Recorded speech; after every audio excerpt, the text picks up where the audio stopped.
Good morning, family. Ako po si James Harvey, 18 years old. So, leader ko po si Kuya Adam. And then, it is a great privilege po na ma-share yung life testimony ko. Kung paano ako binago ng Lord, yung heart set ko and also yung mindset ko. At first, before ko na-encounter si Lord, actually po, great persecutor po ako ng mga Christians, ng mga nag-church. Ayun, kumbaga against ako sa beliefs na meron sila before. And kumbaga para ako si Saul. And hindi po ako naniniwala na totoo si Lord before. And then, hindi rin po ako naniniwala totoo yung hell and yung heaven. Kumbaga hindi po ako naniniwala sa mga supernatural na bagay before.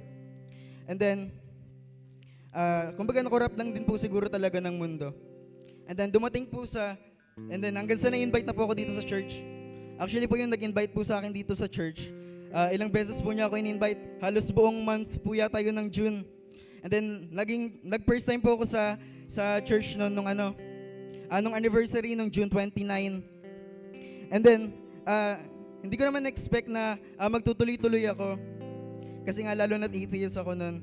And pero nung uma-attend ako ng cell group, ng Sunday celebration, unti-unti na palang na-open yung heart ko na kumbaga nalilito kasi ako talaga noon kung ano ba yung totoo.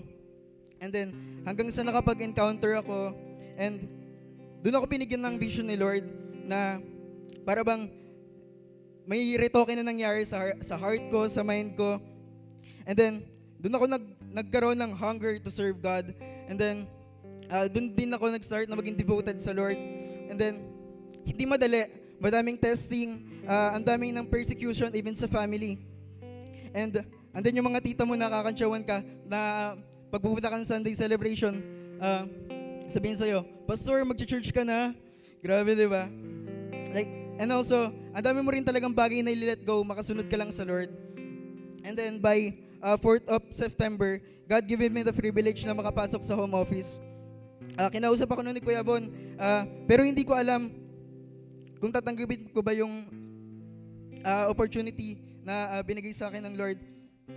Ang daming, actually 3 araw ko yata yung pinag-isipan na kung papasok ba ako sa home office or hindi. Kasi ang dami ko naririnig na hindi maganda about sa home office. Pero yun, hanggang sa pumasok na ako despite sa marami ako naririnig about na hindi maganda sa home office. Then hanggang sa nag 1 month ako. And then ayun, hanggang sa napagod ako, nawala yung purpose ko kung bakit ako nasa home office. And parang gusto ko na lang bumalik sa dati kong life na mag-baseball na lang. And also, gusto ko rin talaga makapaglaro sa university sa Manila. Ayun, ang daming beses na bini-idea ako ng leader ko, pero ako ang tigas ng ulo ko. Sobrang hirap sa akin na i-let go talaga yung sports ko before. Kasi ever since bata ako, yun na yung ginagawa ko. Kumbaga nasa heart ko na talaga siya. Pero noong baptism, doon ako tinamaan sa tanong ni Pastor na, ready ka na ba? But before niya ako ilubog, ready ka na ba? Parang may kurot sa akin na, ready ka na ba talagang iwan yung dati mong life? And then, ayun, after ng baptism, nag-make ako ng covenant sa Lord na, Lord, I will obey you 100%. Walang labis, walang kulang. And then, doon ako tinanong ni Kuya Adam na, ready ka na ba, RV, na mag-home office ulit? Sabi ko, sige kuya, start ako agad sa Monday. And then, pagbalik ko ng home office, ang daming nagbago. Dito ko, na i-honor yung parents ko, na nabibigyan ko si Lola ng puhunan niya nag-ano kasi si Lolo nagtitinda ng ulam. And then si Papa nabigyan ko ng cake ng birthday niya. And also nalilibre ko na rin yung kapatid ko na before hindi ko naman nagagawa yun simple man, pero para sa akin malaking bagay yun. And na-realize ko lang na si God na God is faithful, na talagang gagamit si Lord ng mga tao, wag ka lang mapalayo sa Kanya. And sa home office lang din talaga ako na bold, na shape, and mas na-develop yung character. And then sa ministry naman, dati hindi ako marunong mag-win. Ako pa nga yung pinakamabagal na natuto nun mag-one verse. Kumbaga yung mga ka-team ko, parang ang bilis natuto nila. Tapos ako, struggle pa rin. Tapos, ayun, struggle ako nun talaga. Kumbaga, naisip ko na wala pala siya sa heart ko. Then, pero ngayon, ako na yung pinagkakatiwalaan ni Kuya na mag-consolidate, na mag-win. And ayun, ako yung dating kinokonso, tapos ngayon ako na yung nagkokonso. Pero, ayun, talagang dinedevelop lang tayo ni Lord. And then, wala pa man akong disciple ngayon, pero alam ko na darating din yung araw na bibigyan ako ng Lord ng mga taong matutulungan ko. And then, hindi aksidente lahat ng pinagdadaanan mo ngayon. Wala sa pagiging confused, puno ng doubt.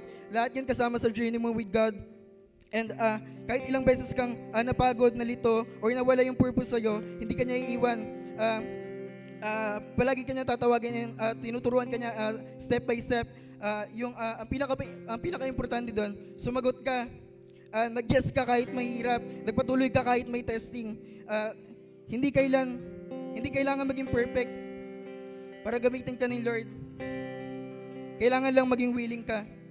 Keep your mind, surrender, keep your heart on Him. God is not done with us. Marami pa siyang bagay na ipapagawa sa atin. And kaya natin yun dahil kasama natin ng Lord. And let God write your own story. So yun lang po, thank you. First of all, I am Adam Yasis and primary servant ni Pastor Lito. So ayan, thank you so much sa privilege kasi marami mamiministeryuhan, marami makakarinig ng pinapasabi ni Lord.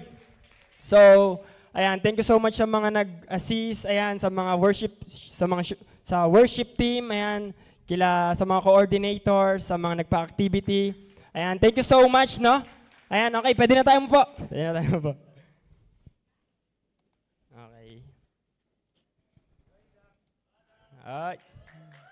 Okay. Bago tayo mag-start, let's pray. Lord, thank you for this moment, Lord. Thank you sa privilege, Lord. Thank you sa time na to, Lord, na makapag-share sa mga kapatid ko, Lord. Now, i-open niyo po yung heart namin, yung mind namin, Lord, yung soul namin, Lord, ma-receive namin tong word na to.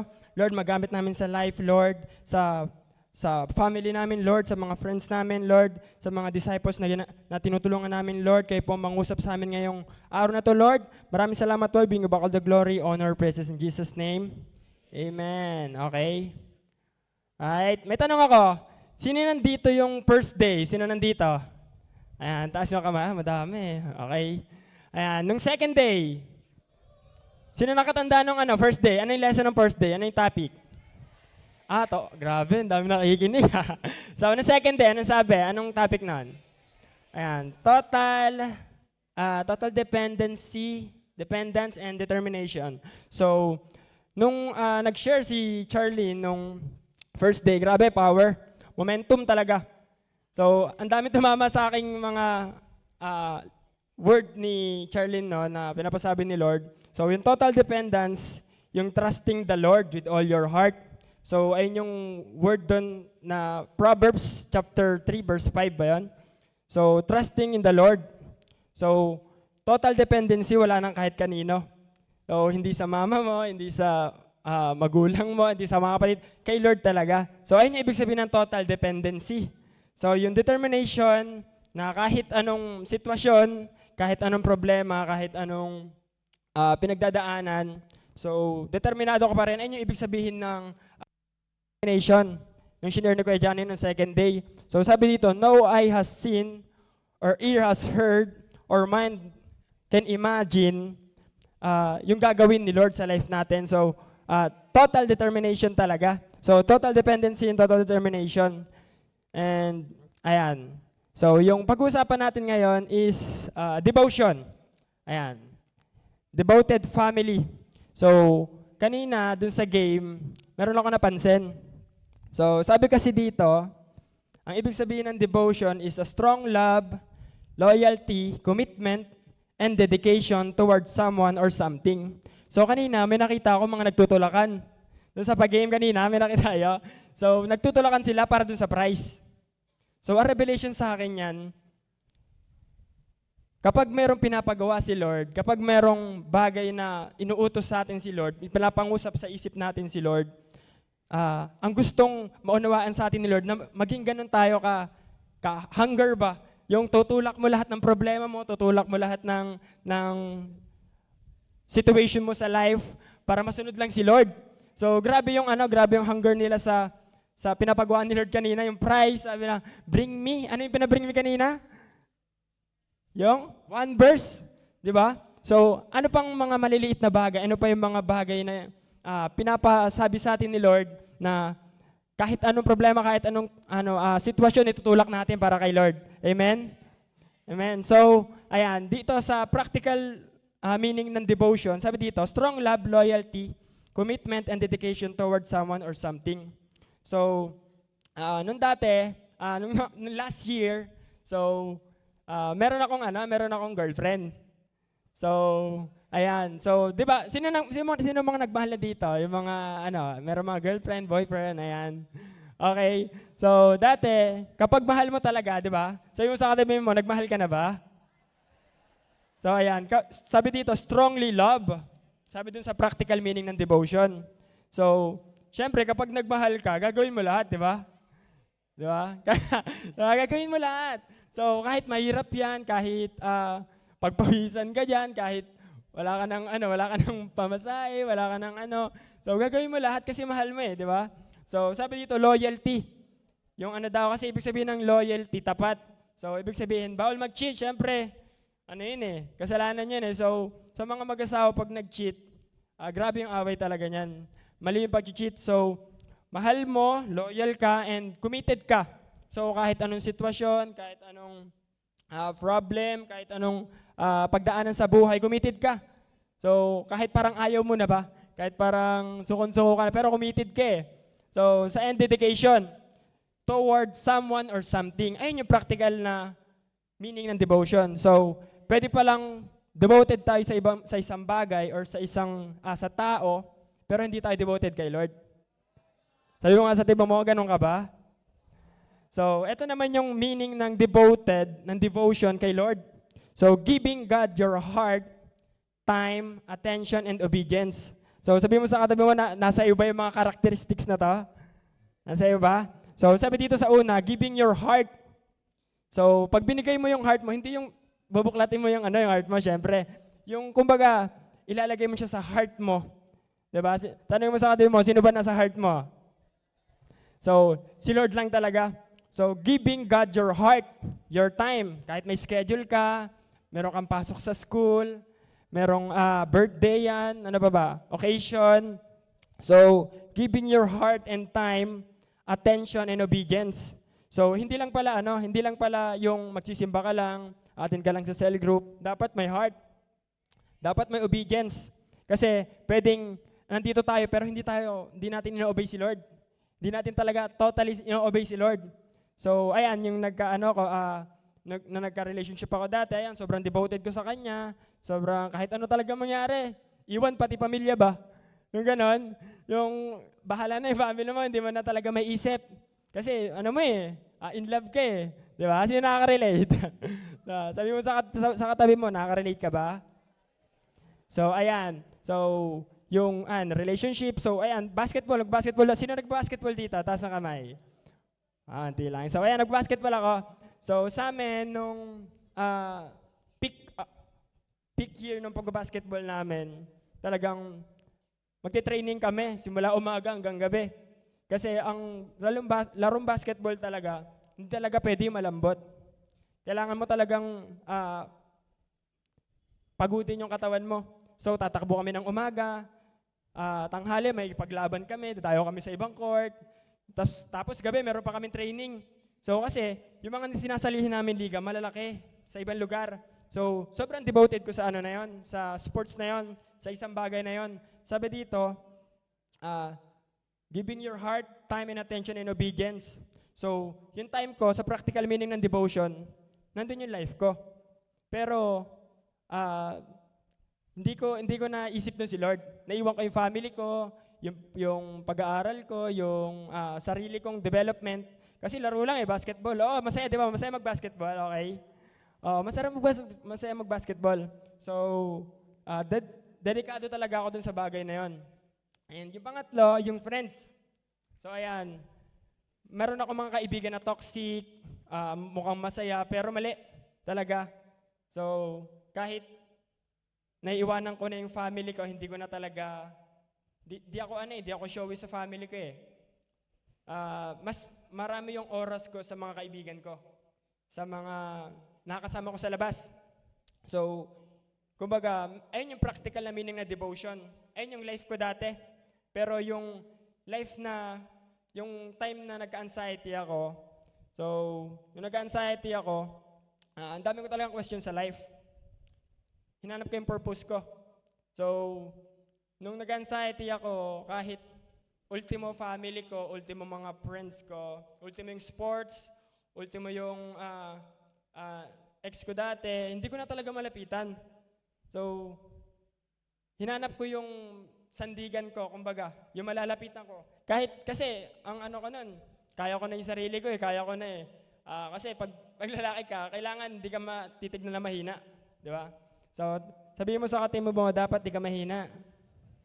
So, ayun, nung nag-anxiety ako, way back 2024 to 2025, nakabalik ako kay Lord. So, naniniwala ako na ginamit ni Lord yung bagay na yon, yung anxiety na yon para makabalik ako kay Lord. So, hinayaan ni Lord yung pangit na bagay na yun na maranasan ko para dumepende ako sa Kanya. Kumbaga, hanapin ko siya ba? So, nag-anxiety ako, naisip ko yung life, naisip ko yung buhay namin, yung mga kapatid ko, yung mga pamangkin ko, yung mga magulang ko, kung magpapatuloy ba ka sa ganun life. Kasi, bunso ako mukha lang hindi.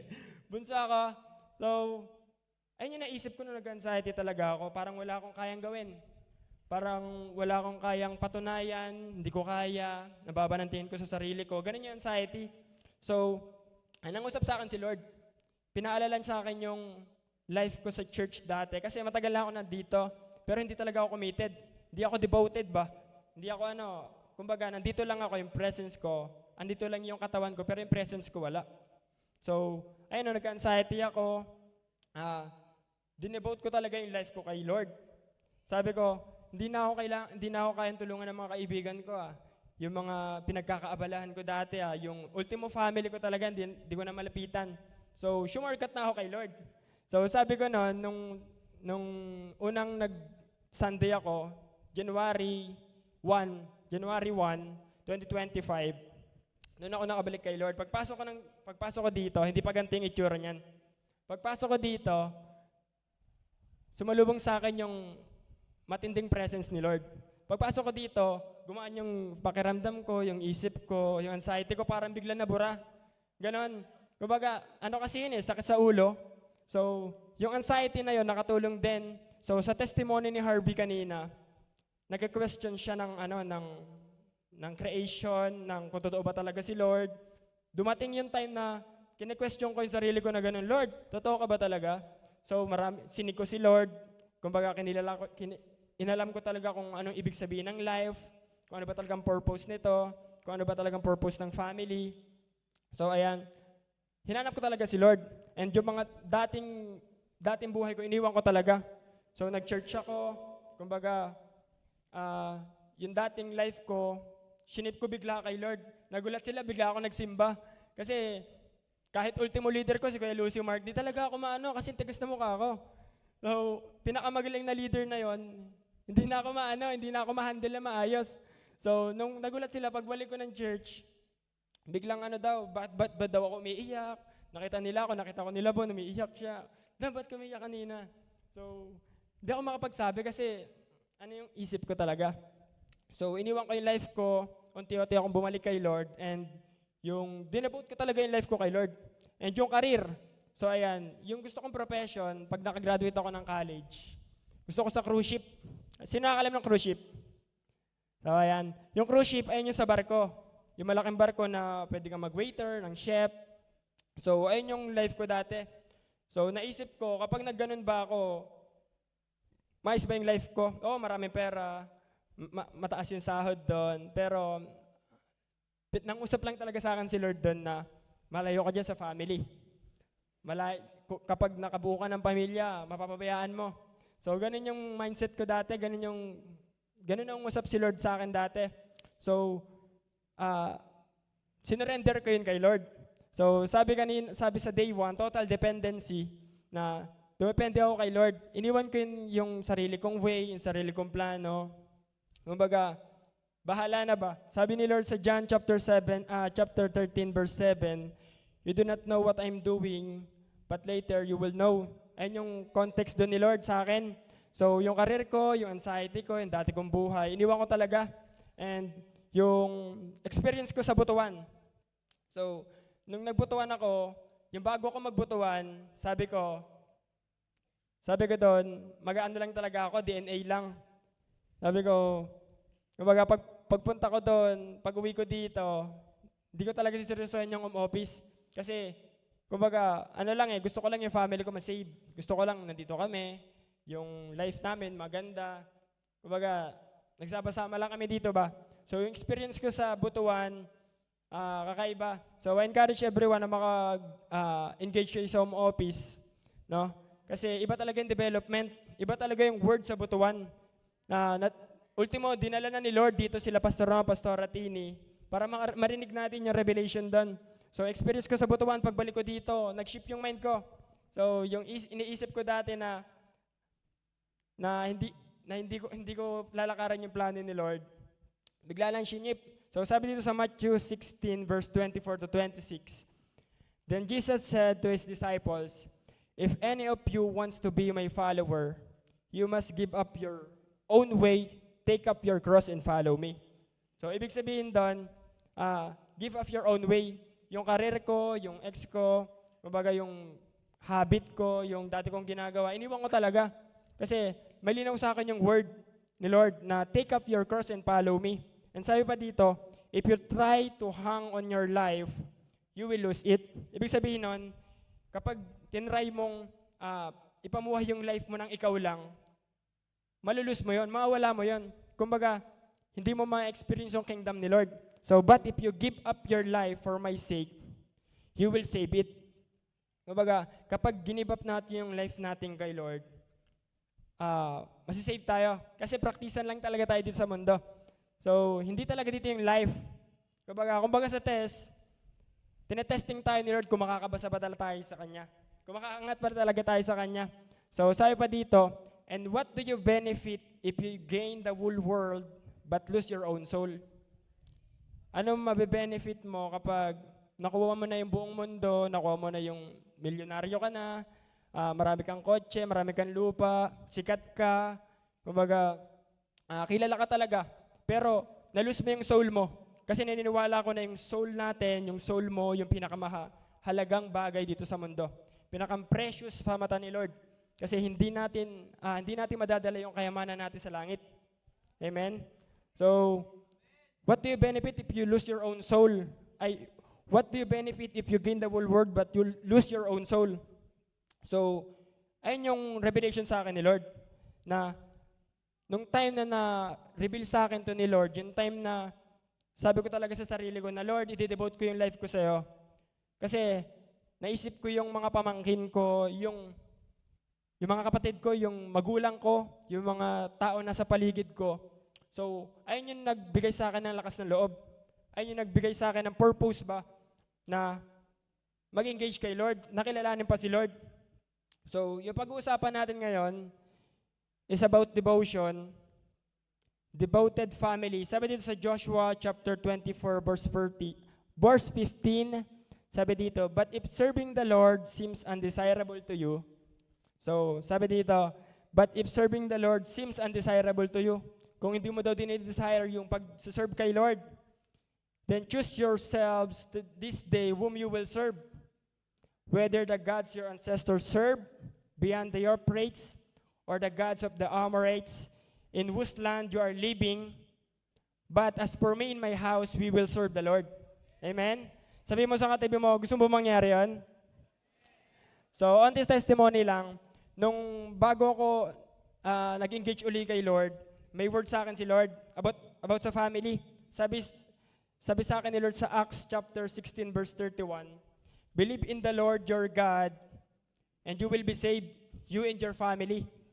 So, sabi sa akin ni Lord doon na kapag naniwala ka lang kay Lord, sundin mo lang si Lord, mag-serve ka lang kay Lord, masisave yung family mo. Masisave ka pati yung family mo. So, Kasi naintindihan ko yung halaga ng soul.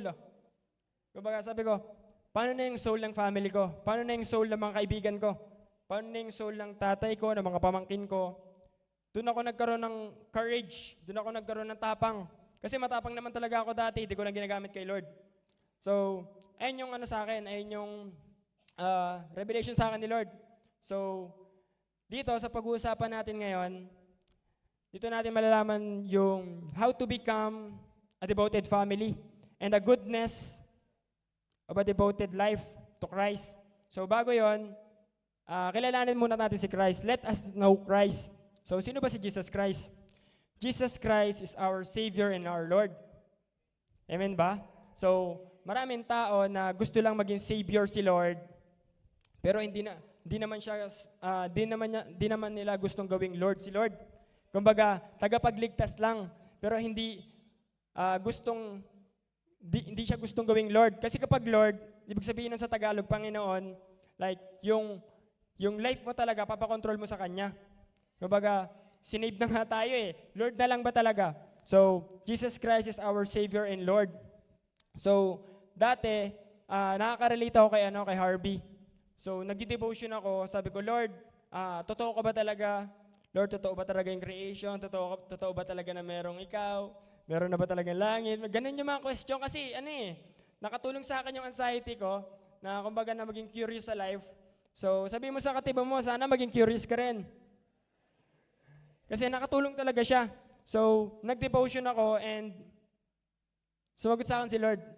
Hindi yung direct na sumagot sa akin si Lord through word. Kasi devotion nag-devotion na ako, nagbabasa na ako ng Bible. So, sinagot ako ni Lord ng 2 beses. Resurrection.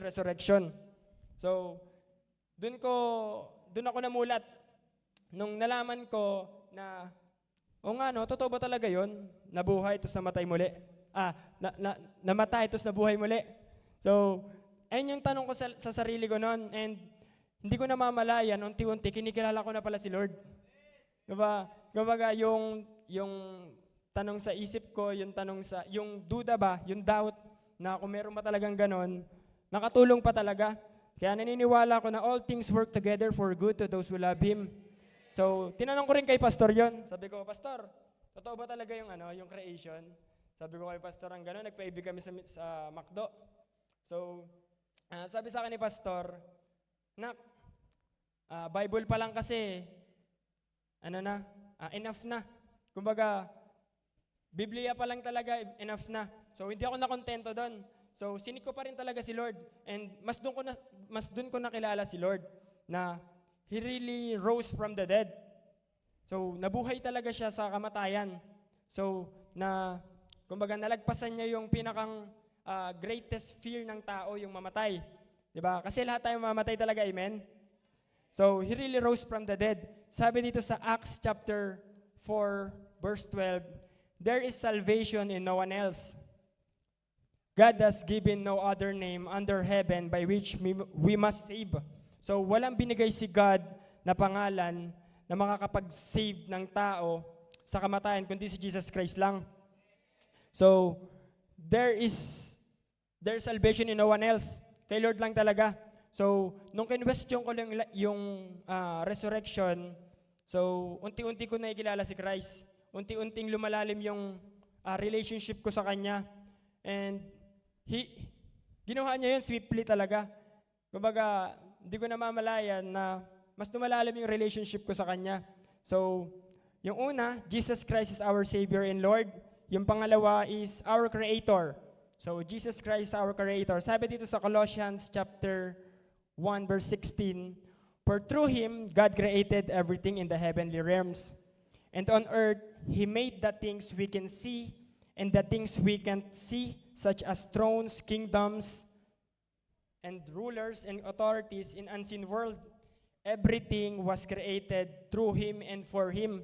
So sabihin mo sa katibo mo, kinreate ka para kay Lord. Doon ko naintindihan na hindi pala talaga ako para sa mundo. Kasi dito sa mundo, nasira yung mind ko, nasira yung relationship ko sa tao, yung heart ko, yung pagkatao ko. So sabi sa akin dito ni Lord, para ka sa akin, nak. Sabi niya ganon. So, ngayon, nakilala natin si Lord. Nakilala na natin na totoong nabuhay siya at after 3 days, nabuhay siyang muli. So, ibig sabihin nun, past and present and future sin natin, niredeem na ni Lord. Wala na tayong dapat pagsisihan, wala na tayong dapat ika-guilty. Kasi ganun yung yung mind ko dati. Nag-anxiety ako, so ang baba talaga ng tingin ko sa sarili ko. So, nung nakilala ko si Lord, malinaw sa akin kung ano yung ginagawa ko. Kahit mahirap, kahit hindi gusto ng katawan ko, kahit hindi gusto ng feelings ko, sinusunod ko. So, ayun yung ibig sabihin ng devotion. So, sabi dito sa number 1, sa pag-uusapan natin, is being devoted, becoming a devoted family is number 1, loves, honors, and follows God. So, sabi mo sa katabi mo, ginagawa mo ba to? Sabi dito, sa letter A, true love is shown when you are willing to do anything. So, sabi ko kanina, kahit anong hirap, kahit anong layo, kahit anong mangyari, ginagawa ko talaga kasi mahal ko. So, pag may mahal akong isang bagay, ginagawa ko talaga ng buong puso kasi mahal ko eh. So, sabi pa dito, no matter what it costs. So, kahit anong cost niyan, kahit anong maging resulta niyan ba, kasi mahal mo, gagawin mo. So, nung nagbabasketball ako, kahit anong hirap ng practice, kahit anong init, kahit anong sakit ng katawan, ginagawa ko kasi mahal ko eh. So, ganun siya. So, sabi dito, nung nagdi-disciple ako, pina-ID ko si pastor nun. Sabi ko, pastor, mayroon po akong concern. Kasi sa discipleship, madugo talaga. So, sinabi ko kay pastor, lagi ako nare-reject. Lagi akong hindi sinisipot, pastor. Na-hurt na ako, sabi kong ganon. Kumbaga, pastor, ano ba talagang gagawin ko? Parang hindi sila sumusunod, parang wala nangyayari. So, sabi lang sa akin ni pastor, nak, hayaan mo lang, matututo ka dyan. Huwag mong isipin yung emosyon. Isipin mo kung ano yung matututunan mo sa bagay na yon. So, ginagawa ko siya ng merong pagmamahal. Kumbaga, kapag ibang tao yung tumingin, hindi talaga maintindihan. Kasi bakit? Mahal mo yung ginagawa mo eh. So, sabi pa dito, pag magdi-disciple ka, dapat may sacrifice. Kumbaga, meron ka pang labahin mamaya, kailangan mag-PID. So, isa-sacrifice mo talaga or may schedule, or may lakad, important gathering. So, i-chapwera mo talaga yun para kay Lord. So, ganun yung pagmamahal. And sabi dito, sabi pa dun sa mga bagong Christian pa lang yan, yung mga firstborn Christian, yung mga nagpe-persecute na mga family members, katulad sa tinestify ni Harvey kanina. So, I encourage everyone na ipanalo nyo talaga, na gawin nyo na may pagmamahal, kahit hindi naniniwala sa inyo. Kumbaga, sinasabihan kayo ng pastor na kayo, pastora na kayo, di ba? So, hindi kasi nila naintindihan. Pero, encourage everyone na gawin nyo talaga ng pagmamahal. Gawin nyo talaga ng may puso. Kasi, hindi natin ginagawa yun para sa kanila. Ginagawa natin yun para kay Lord. So, one day, maintindihan nila yung mga ginagawa natin para sa kanila. So, yung mga hindi nila nakikita na prayer, yung pagsiserve natin sa kanila na kahit anong pagpe-persecute, kahit anong pagsasalita ng masama, na masakit. So, ginagawa pa rin natin kasi mahal natin. So, sabi dito sa letter B, to honor God means to humble yourself before Him and recognize Him as the Almighty. So, onting testimony, sa giving dati, tested talaga ako. Kasi, kumbaga, masinop, nakuripot. Ganun ako dati. So, yung pag-honor, hindi lang siya basta sa giving.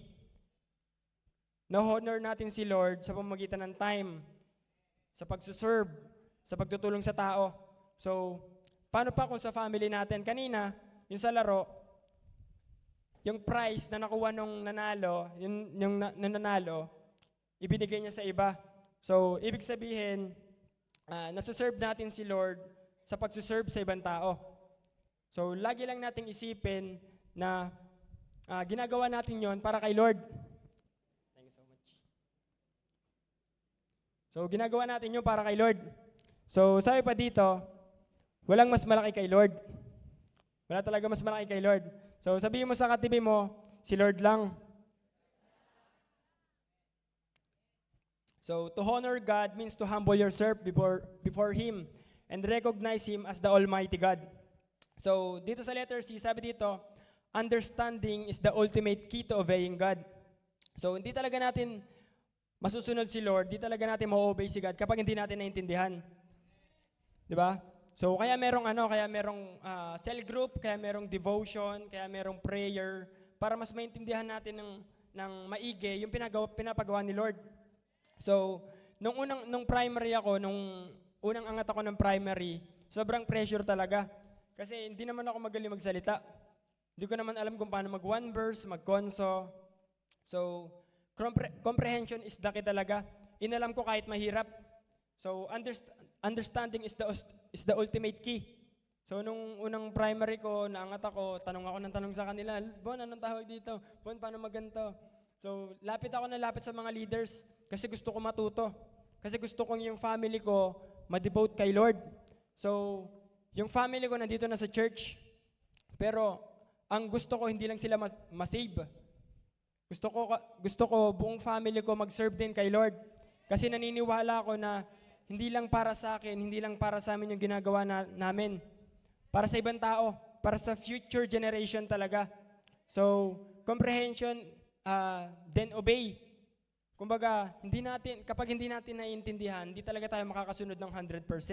Diba? Lagi sinasabi nila, Pastor, bago mo gawin yung isang bagay, dapat alamin mo muna. So, kaya merong process, kaya merong cell group, kaya merong encounter, para mas maunawaan natin yung ginagawa natin dito sa church. So, sabi dito sa Matthew 22, verse 37, first and greatest commandment, love the Lord your God with all your heart, with all your soul, and with all your mind. So, sabihin mo sa katabi mo, minamahal mo ba si Lord? Kasi, kapag ginagawa natin yung bagay na yon, hindi natin namamalayan na ginagawa na din natin yan para sa family natin. Pero yun yung kapag ganun tayo ka-devote kay Lord, na minamahal natin sila ng buong puso, buong isip, buong kaluluwa, buong family natin ganun. Pero yun yung kung gaano kadali matransform yung Binangonan, matransform yung Rizal, matransform yung Pilipinas. So, sabihin mo sa katabi mo, sa pamilya mo, unang magbabago ang bansang Pilipinas. So, ayun yung sabi sa first and greatest commandment. So, sabi to sa number 2, strive to live according to biblical principles. So, sabi dito sa letter A, if we truly know God, we will obey Him no matter what the cost. So, dati, representative kami dun sa may Piyesta ng Angon. Sino nakakalam ng Piyesta ng Angon?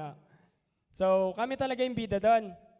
So, lagi kami nakikipiesta doon nung wala pa ako sa church. So, ayan, kami, nakikipiesta. Hindi ko alam. Hindi malinaw sa akin yung ginagawa doon.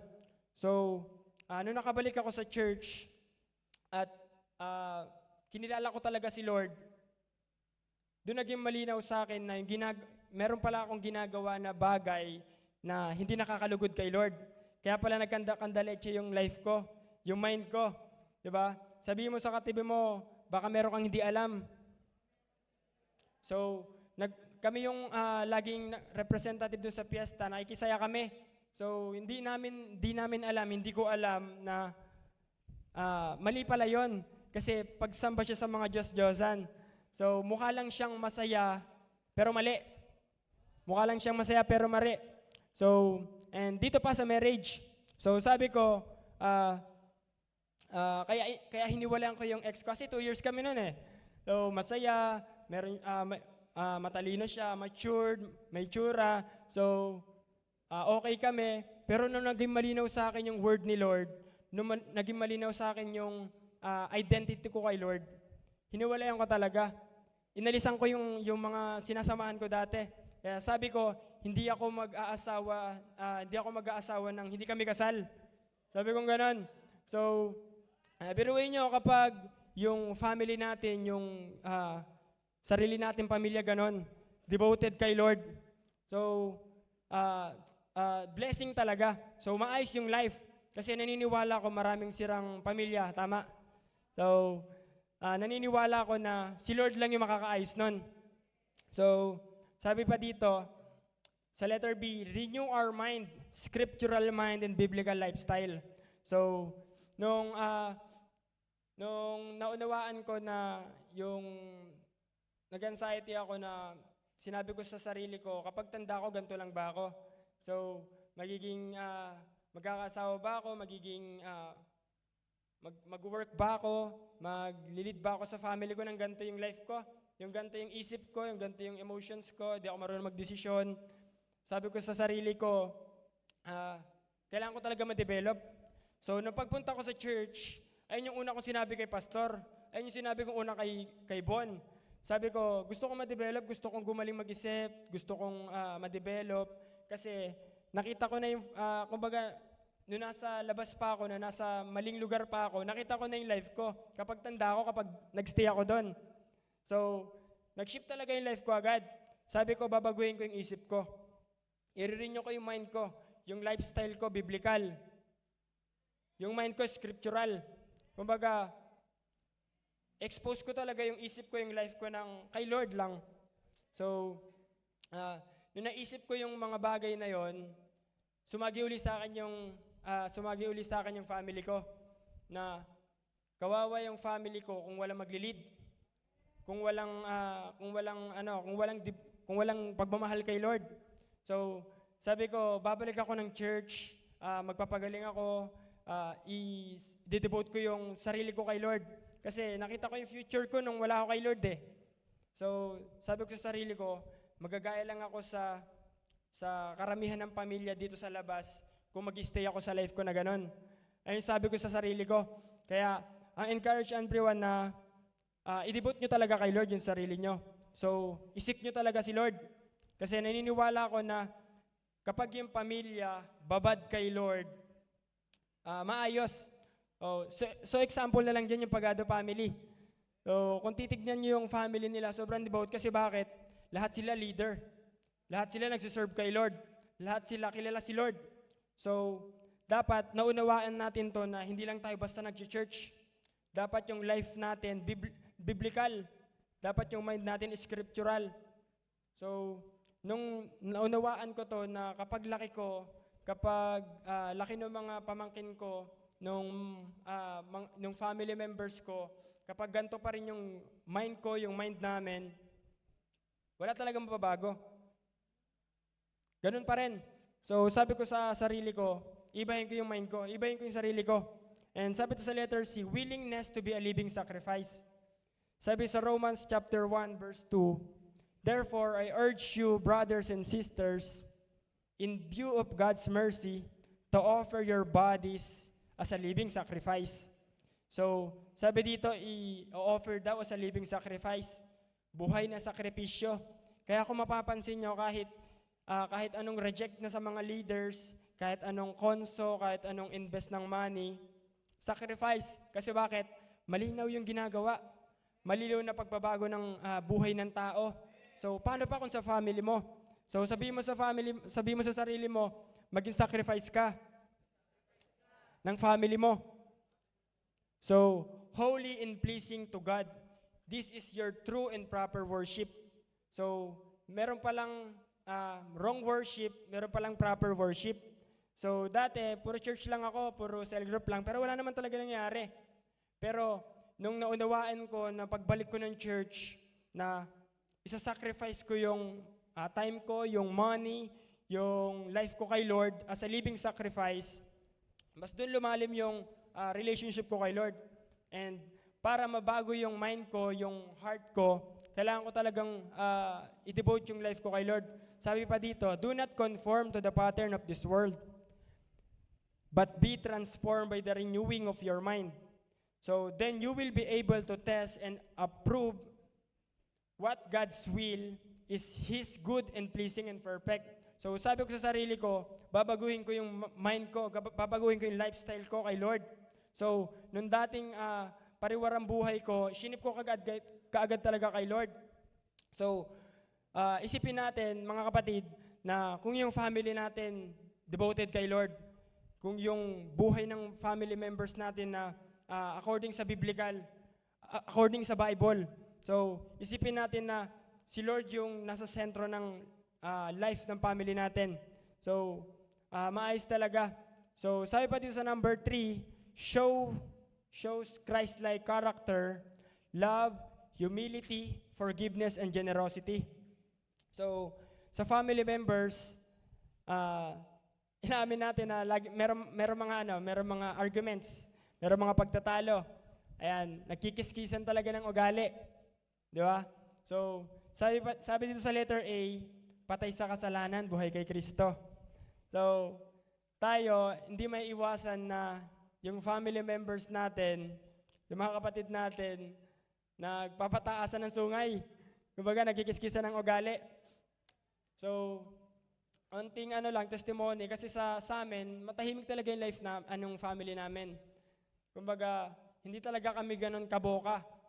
Pero kapag ramdam namin na kapag merong argument ba? So, ramdam namin na meron talagang nagtatalo. So, doon natin makikita yung sinful nature ng tao. So, yung Holy Spirit at yung sinful nature naglalaban doon. So, pero sabi doon sa number 3, shows Christ-like character. So, yung life natin, yung ugali natin, Christ-like dapat. Sabi dito sa Galatians chapter 2 verse 20, I have been crucified with Christ, and I no longer live, but Christ lives in me. Sabi mo nga sa katabi mo, si Kristo na ba namumuhay sa'yo? So, the life I now live in the body, I live by faith in the Son of God, who loved me and gave Himself to me. So, sabi ko sa sarili ko, kapag hindi si Christ yung ipinapamuhay ng family ko, ng kasama ko sa bahay, magagaya lang talaga kami sa karamihan ng family sa labas. So, and gusto ko maunawaan natin na matouch tayo sa word na to na yung family natin, gawin talaga natin Christ-like. So, yung mga firstborn Christian or yung mga hindi pa talaga nauwi yung family, ay panalo nyo talaga. So, sabi dito sa letter B, those who truly accept Christ live according to His will. So, meron mga tao na gustong maging Savior lang si Lord. Maging Savior lang si Jesus Christ.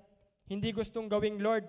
Sabi dito, those who truly accept Christ live according to His will.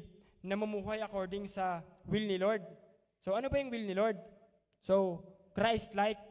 So, kaya napunta kaya merong Jesus Christ na nangyari as a model sa ating mga tao na si Christ yung imomodel natin sa life natin, sa family natin. Kasi naniniwala ko, our family is our first ministry. So, yung soul ng family natin, ayun yung mga unang dapat tinatrabaho natin para ma-save. So, bago yon, kailangan maging Christ-like muna tayo, syempre. Hindi pwedeng i-invite mo yung mama mo, yung papa mo ng pagalit. So, hindi mo pwedeng sabihin na, Ma, magsimba ka na. Hindi pwedeng ganon. Kailangan mo talagang ipamuhay kung paano ipinamuhay ni Kristo.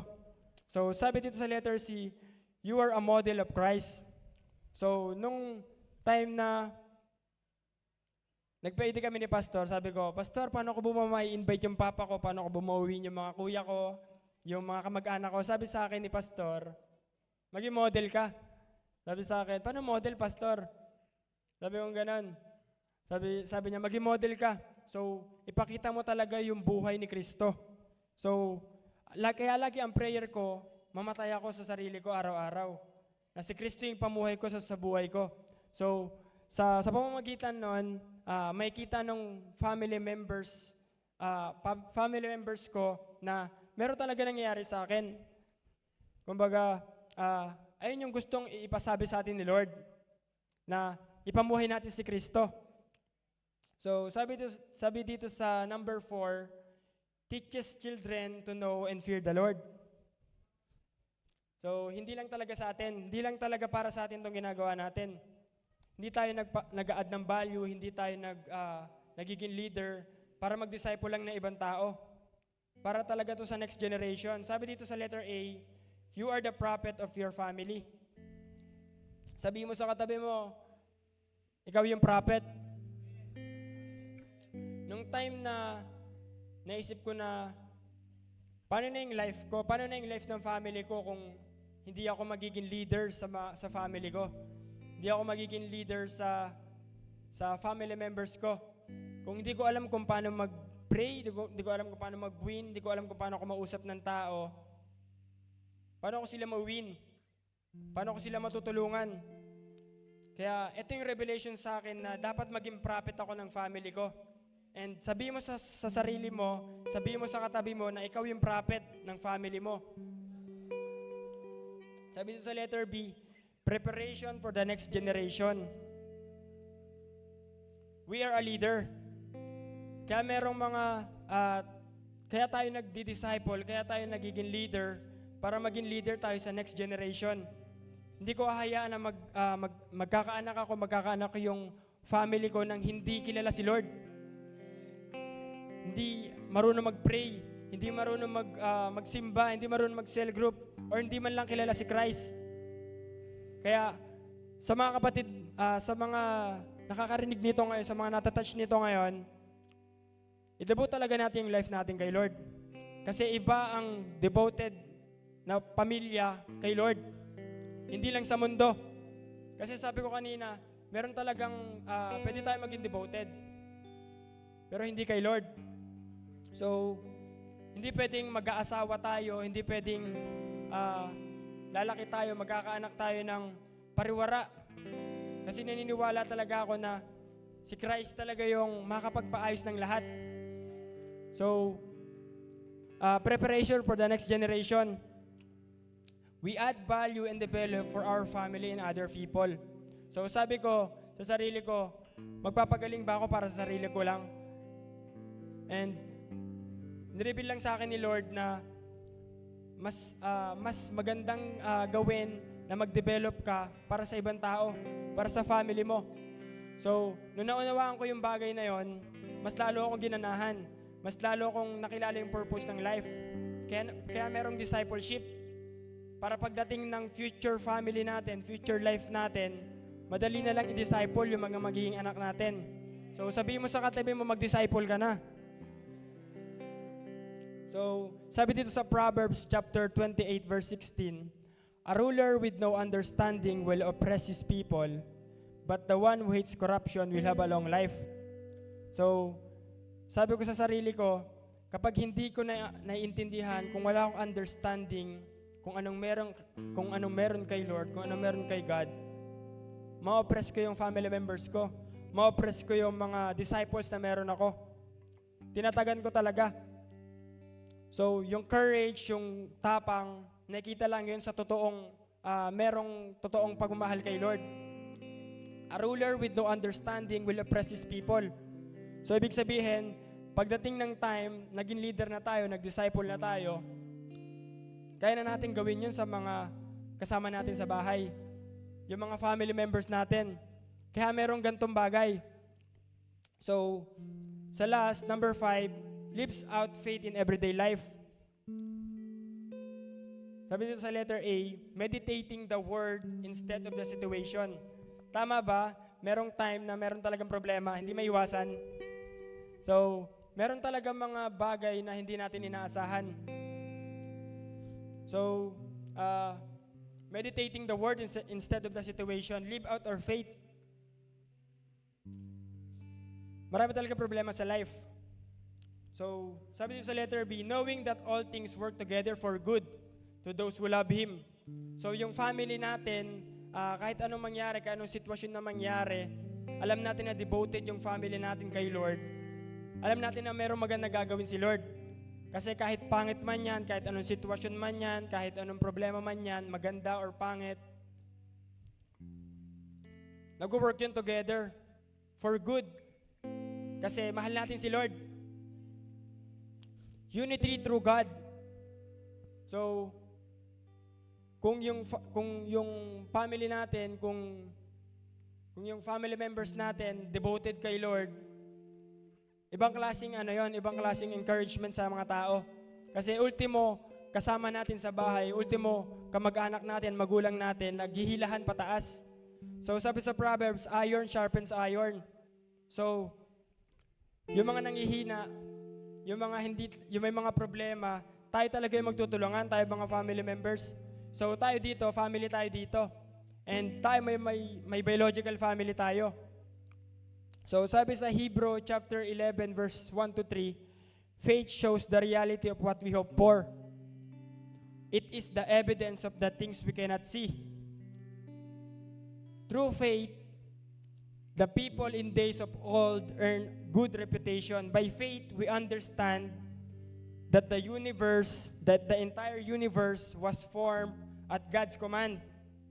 That what we now see did not come from anything that can be seen. So, ibig sabihin dito, by faith, kaya natin mapagalaw lahat. So, yung universe, si Lord nagko-command. Kung yung faith natin kay Jesus Christ, kung totoong naniniwala talaga tayo kay Jesus Christ, na namatay siya sa krus, and after 3 days nabuhay muli, lahat ng problema sa family, lahat ng struggles, lahat ng negativities sa isip natin, mabubura. Kasi bakit? Meron tayong faith. And doon, nakaka-receive tayo ng peace. Kasi bakit?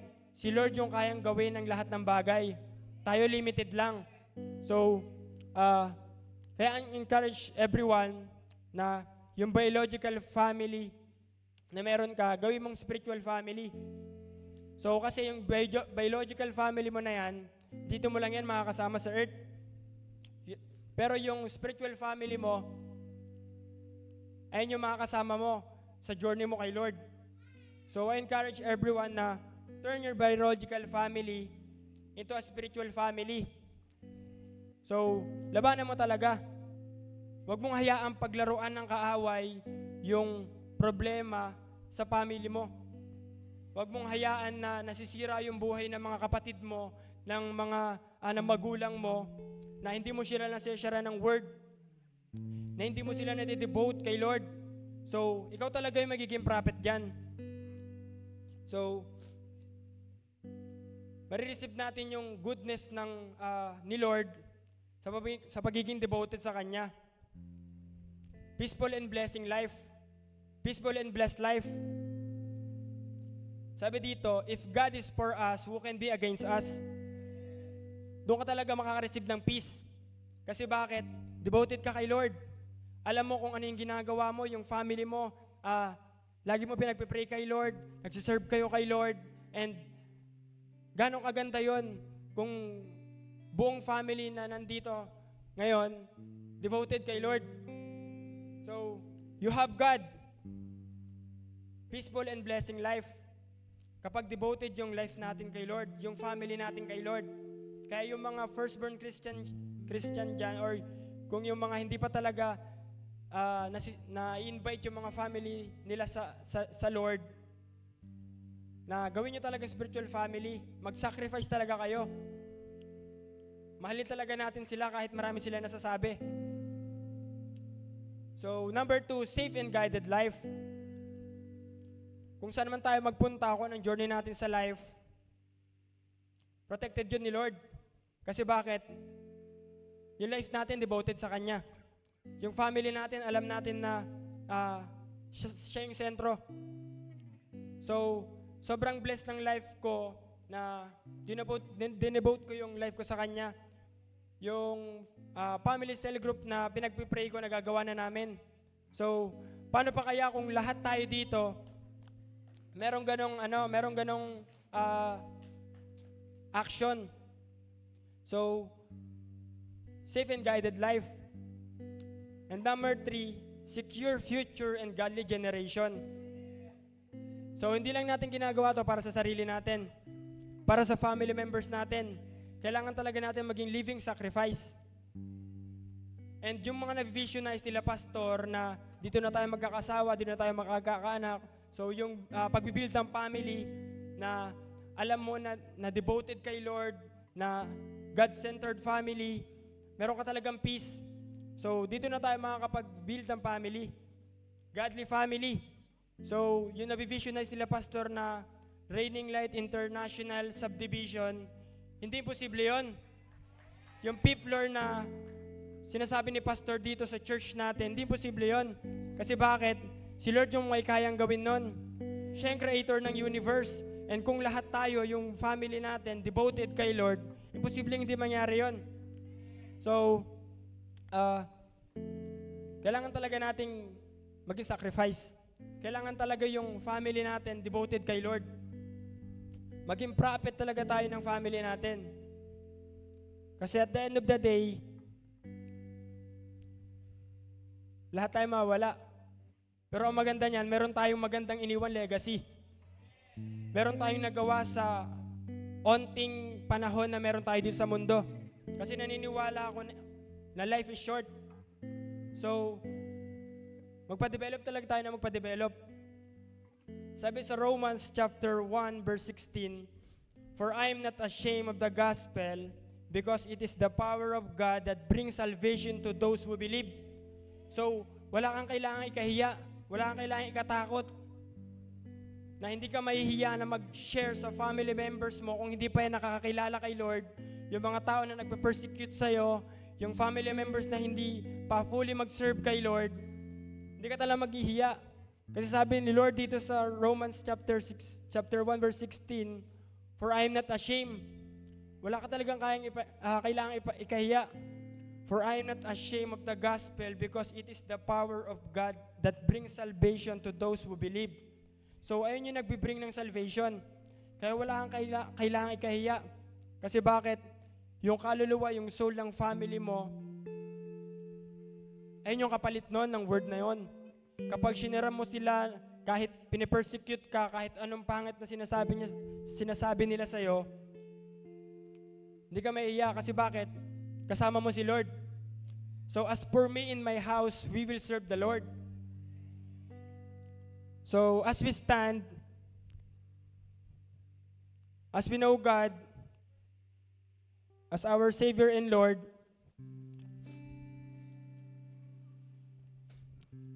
i-worship natin siya. Na yung mga family members natin na wala pa talaga dito sa presence ni Lord, mawin natin. And makapag-serve talaga tayo sa Kanya.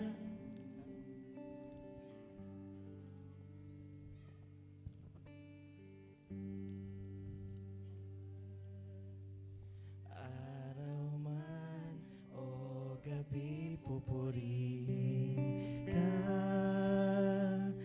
Araw man o gabi pupurihin ka.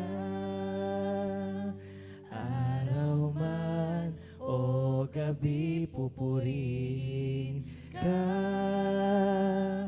Araw man o gabi. Araw man o gabi pupurihin ka. Araw man o gabi pupurihin ka. Araw man o gabi pupurihin ka. Araw man o gabi. Araw man o gabi pupurihin ka. Araw man o gabi pupurihin ka. Araw man o gabi pupurihin ka. Araw man Huwag mo hayaan na o hindi mo gabi. iyak yan kay Lord. Karapat dapat Yung family members mo, ka. nahayaan mo pinaglalaruan ng kaaway. Iyak mo talaga kay Lord. Ipag-pray mo talaga, ipaglaban mo talaga. Kasi sa family natin magsisimula yung pagbabago ng bansang Pilipinas. Unahin natin yung sarili natin na mabago. At kumalat yun sa family natin. Come on, let's worship. Parapat ka.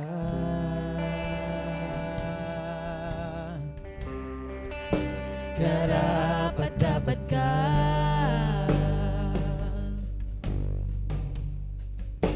Lahat mula sa'yo at para sa iyo, at ang kalwalhatian. Karapat-dapat ka.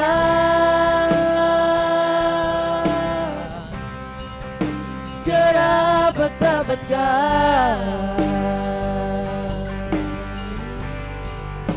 Lahat mula sa'yo at para sa iyo, at ang kalwalhatian.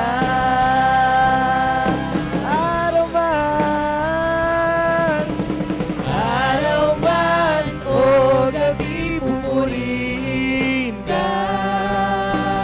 Araw man o gabi, pupurihin ka. Araw man o gabi, pupurihin ka.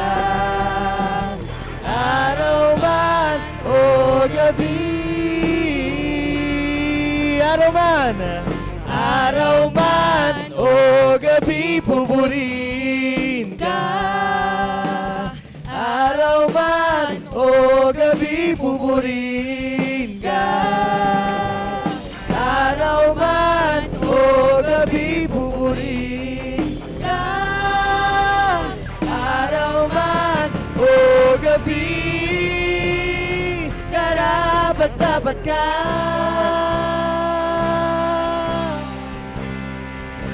Karapat-dapat ka. Oh, lahat mula sa'yo at para sa iyo, at ang kalwalhatian. Lord, maraming salamat, Lord, sa word mo, Lord, sa mga narinig namin ngayon, Lord. Pinapangako namin na, Lord, magiging prophet kami ng life namin. Magiging prophet kami ng family namin, Lord. Magiging katuwang kami ng church, Lord. Dedevote namin yung life namin sa'yo. Lord, yung family namin, Lord, magiging devoted sa'yo. Lord, umpisahan namin sa bawat sarili namin, sa bawat puso namin, Lord, sa bawat ginagawa namin, Lord. We will serve you, Lord. We will be a living sacrifice, Lord, sa'yo, sa church, Lord, sa mga taong pinagkatiwala mo sa amin. Maraming salamat, Lord. Kayo po ang mamuhay, kayo po ang maging provided, Lord. Kayo po ang maging protector, Lord, ng life namin, ng family namin.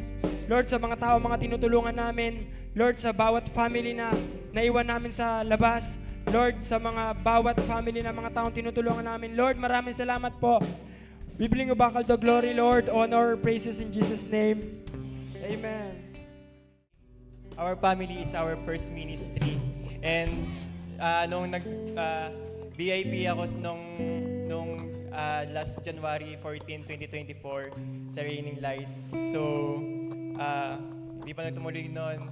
And nung nag-encounter ako last October 2024, doon nagbago, doon nag-turn around yung buhay ko. And sa devotion ko, ang una ko na-receive nung nag-encounter ako, Joshua 24:15. As for me and my house, we will serve the Lord. And grabe, ilagay ko sa devotion ko yun, sa likod ng devotion ko. Nag-drawing ako, yung family ko complete na nag-serve sa Lord. And pag-uwi ko sa bahay, after na encounter ko, sabi ko, natutulog sila, Lord, as for me and my house, we will serve the Lord. Mini-vision ko na nakasama ko yung family ko, nabuo kami and complete kami nag-serve sa Lord. And truly, God is faithful and just. And di ko na-expect na magmamanifest yung word ng Joshua 24:15 sa buhay ko and sa buhay ng family ko. Ngayon, kasama ko na yung buong family ko, nag-serve sa Lord. And ganun din sa ministry ko. And mga kasama ko yung mga disciples ko. Grabe, ang word ko nang lagi, every day, every Sunday, nag-worship ako. Sabi ko, Lord, thank you, Lord, you are the best. Kaya sabi ko, kung sino man dito yung mga first-timer, sa mga sino nag-invite sa inyo, yung first time nyo sa lugar na to, pwede ba itaas yung kamay nyo? Ayan. Ayan. So, ngayon, I challenge you na pumunta ko sa unahan. Yan. Samahan po natin yung mga nag-invite. Samahan po natin na nag-invite.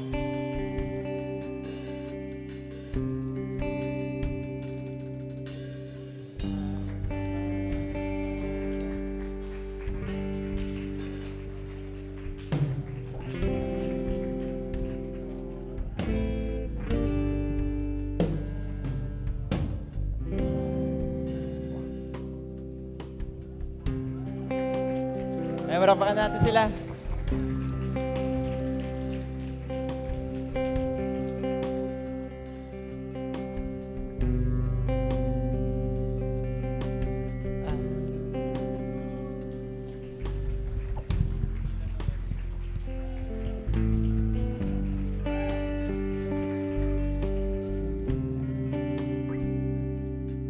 And so, hello, ako si Kuya Renz. And abandi kayo konti. Ayan. So, congrats bro, ang tapang mo. And along my journey sa pagsunod sa Lord, ito yung bagay na hindi ko pinagsisisihan, yung pumunta ako sa unahan. Ito yung bagay na hindi ko kinakahiya, yung pumunta ako sa unahan. And yung tinanggap ko si Lord bilang Panginoon at tagapagligtas ng aking buhay. And pwede ba, alam mo ba Brad, na libu-libong anghel nagkakatuwa sa langit? Kasi pumunta ako sa unahan, Brad, si ate. So, pwede ba gagawin tayong prayer? Sabi sa 1 John 1, verse 9, if we confess our sins, He is faithful and just to forgive us our sins and to cleanse us from all unrighteousness. And sabi ni Lord, kapag humihingi ka sa Kanya, papatawarin ka Niya. And may gagawin tayong prayer. Pwede bang sabayan niyo ako sa prayer and pikit kayo and taas mo yung kamay mo. Yan. Pikit ka. Sabayan niyo sa prayer, Panginoon, inamin ko na ako'y nagkasala at hindi nararapat na makasama ka dahil sa aking mga kasalanan.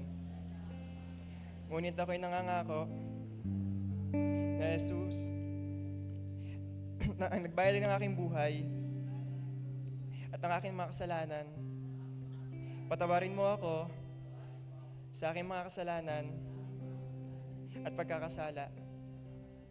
Tinatanggap ko si Jesus bilang Panginoon at tagapagligtas ng aking buhay. Tulungan mo ako mamuhay ayon sa iyong kaloob. Ito ang aking dalangin sa pangalan ni Jesus. Amen, amen, amen. So, kami na magpe-pray sa inyo. Family, extend natin yung hands natin sa kanila and declare ang blessing, release ang blessing sa buhay nila. Lord, thank you, Lord God, sa buhay ng mga kapatid kong ito, Lord God. Lord, i-prosper mo yung buhay nila, Lord God. Gabayan mo sila, Lord God, sa pagsunod nila sa iyo, Lord God. Gagamitin mo sila, Lord God, sa family nila, Lord God. Lord, ikaw yung magiging instrumento, Lord God, sa family nila para mawin nila, Lord God. And Lord, hayaan mo, Lord God, na mag-manifest yung word mo sa buhay nila, Lord God. Lord, gabayan mo sila, maging sentro ka, Lord God, ng buhay nila, Lord God. Anumang decision ng buhay nila, ikaw yung nakikita, Lord God. Lord, patuloy kayo magpapakilala sa buhay ng mga kapatid kong ito, Lord God. And Lord God, ikaw yung samahan mo sila sa journey ng buhay nila, ganun din sa pag-aaral nila, and Lord God, sa araw-araw ng buhay nila, Lord God. Salamat po, Lord God. Ito naming dalangin sa pangalan ni Jesus. Amen, amen, amen. Alam niyo ba, may dalawang nangyari sa buhay niyo ngayon. Una, pinatawad ng Lord ang mga kasalanan mo. Sabi ni Lord sa Hebrews 8:12, I remember your sins no more. At ang pangalan mo nakasulat na sa aklat ng buhay sa langit. Amen. Pangalawa, nagkaroon ka ng pangalawang pamilya. Yan. Una, yung biological family mo, yung nanay mo, yung tatay mo, si lolo, si lola, sila ate.